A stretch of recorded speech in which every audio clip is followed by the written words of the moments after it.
தம் கிருபை பெரிதல்லோ என் ஜீவனிலும் அதே இம்மட்டும் காத்ததுவே இன்னும் தேவை கிருபை தாருமே இன்னும் தேவை கிருபை தாருமே. ஆண்டவரும் அருமை இரட்சகருமாகிய இயேசு கிறிஸ்துவின் ஈடு இணையற்ற நாமத்தில் சேனைகளின் கர்த்தர் ஊழியத்தின் மூலம் 4/8/2025 இந்த நாள் உங்களுக்கும் உங்கள் சந்ததிகளுக்கும் ஆசீர்வாதத்தின் நாளாக அமையப் போகிறது என்று மனதார வாழ்த்துகின்றேன். இன்று நாம் அறியவிருக்கும் கிருபையின் வார்த்தைகள் எரேமியா 45 அதிகாரம் 5 நீ போகும் சகல ஸ்தலங்களிலும் உன் பிராணனை உனக்கு கிடைக்கும் கொள்ளை பொருளாக தருகிறேன் என்று கர்த்தர் சொல்லுகிறார். கத்தோலிக்க வேதாகமம் இவ்வாறு கூறுகின்றது, நீ எங்கு சென்றாலும் அங்கெல்லாம் நான் உன் உயிரை கொள்ளை பொருளாக கொடுப்பேன் என்கின்றது. இந்த செய்தியை கேட்டுக்கொண்டிருக்கின்ற என் அன்பு சகோதரனே சகோதரியே, நாம் நிறைய நாட்களில் நம் ஜீவன் இனி பிழைக்குமோ, நமக்கு மரணம் சமீபித்து விட்டதோ என்று நம்முள் காணப்படுகின்ற ஏதேனும் நோயை குறித்தோ அல்லது உலகத்தில் காணப்படுகின்ற அந்த பஞ்சங்கள், போராட்டங்கள், போர்கள், இப்படி காலநிலை மாற்றங்கள், மழை காலத்தில் வெயில், வெயில் காலத்தில் மழை, இப்படி பருவ மாற்றங்கள் அனைத்தையும் நினைத்து இப்பொழுது உலகமே கலங்கி கொண்டுதான் இருக்கின்றது. ஆண்டவருடைய வருகை சமீபத்தில் வந்து விட்டதோ, அல்லது உலகம் அழிய போகிறதோ, அல்லது நமக்கு தான் மரணம் வரப்போகிறது என்று கலங்கி தவித்து கொண்டிருக்கின்ற நமக்கு இந்த செய்தியை கேட்டுக்கொண்டிருக்கின்ற என் அன்பு சகோதரனே சகோதரியே, உங்களை பார்த்து கர்த்தர் என்ன கூறுகின்றார் பார்த்தீர்களா? உன் உயிரை கொள்ளை பொருளாக கொடுப்பேன் என்று கூறுகின்றார்.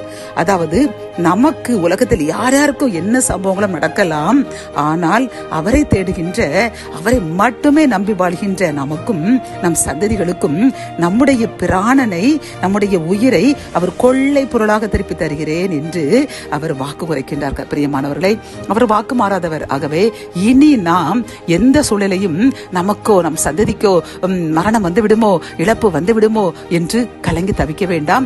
உலகத்தில் யார் யாருக்கு என்ன நடக்கலாம், ஆனால் கர்த்தரை தேடுகின்ற நமக்கும் நம் சந்ததிகளுக்கும் என்றும் அவர் ஆபத்து வராமல் நம் உயிரை காப்பாற்றி உன் பிள்ளைகளின் பிள்ளைகளையும் 4 தலைமுறை யோபு கண்டது போன்று, நோவா கண்டது போன்று கர்த்தர் காண செய்வேன் என்று வாக்கு கொடுக்கின்றார். ஆகவே வாக்கு மாறாதவர், வாக்கு மாற மாட்டார். நாம் என்ன செய்ய வேண்டும்?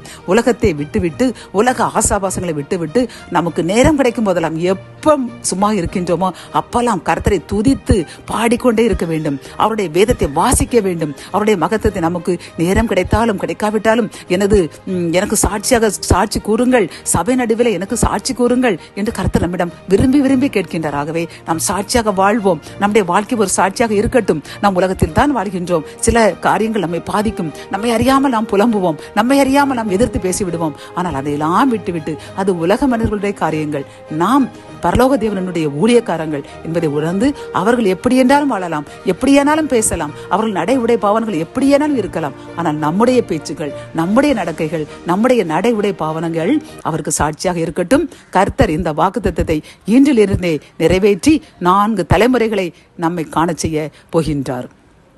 ஜபம். என் அன்பு தகப்பனே, இந்த கிருபையின் வார்த்தைகள் மூலமாக அப்பா, எங்களுடைய ஜீவனை, பிராணனை எங்களுக்கு உள்ள கொள்ளை பொருளாக நீர் தருகின்றேன், தந்து விட்டேன் என்று கூறின இந்த கிருபையின் வார்த்தைக்காக நன்றியப்பா.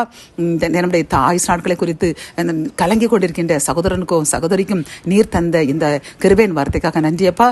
நாங்கள் இந்த செய்தியில் கேட்டபடி அனுதினம் உம்மை துதிப்போம், பாடுவோம், மகிமைப்படுத்துவோம் என்று நாங்கள் இப்பொழுது உறுதி அளிக்கின்றோம். இந்த உறுதியை ஏற்றுக்கொள்ளுங்க. அதன்படி நடக்க நீங்க கிருபை தாங்க. மீட்பர் இயேசுவின் மூலம் ஜெபம் கேளும் நல்ல தகப்பனே, ஆமேன்.